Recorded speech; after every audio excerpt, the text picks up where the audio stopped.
breakout, essentially, or the 15-minute breakout.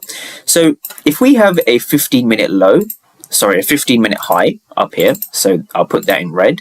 If we have a 15-minute high and we have a 15-minute low, what we're seeing, or what was going through my mind, there's a few things that are going through my mind, right? So first, over here, we've already established we had these aggressive sellers over here failing. So what's really happening here is that there are passive buyers. That's what's going on, right? Passive buyers. Now, for those who don't understand passive buyers, I'm just going to quickly break that down because I do get questions on this as well. So from a footprint chart again, now the numbers you see on a footprint chart, these are only aggressive participants or market orders, right? So if we just break down a couple of things over here, if we see 67 for 18, that means that there's 67 sell orders, right? Aggressive sell orders, and there's only 18 buy orders, right? Market buy orders or aggressive buy orders, right? Now, again, there's 45 for 0. That means the same thing. There's 45 market participants going in to sell at market prices, aggressively looking to sell. And there's no market participants looking to buy. So this is at 69.61. Roughly 69.62 area. So that represents this region. So when we see a lot of aggressive or market participants resting in this region, right, but the market breaks higher, these sell orders are being absorbed or they're being trapped.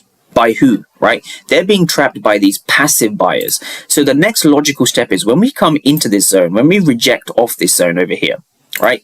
Either we reject higher or we continue to crash lower and then re-break the zone, right? So again, the most important thing is having a zone and understanding what to look for inside the zone, right? So this was my kind of execution criteria. So again, what got me interested was this wick, right? So a lot of traders will use a wick, but they won't have any confirmation as to whether to go long and short with that wick. So typically a wick is not enough. Using a 15-minute opening range breakout is not enough, right? You need to see whether there's passive buyers in this region. Now, how we do that is by understanding what was going on in this level and just outside the level. So just this entire region over here, right?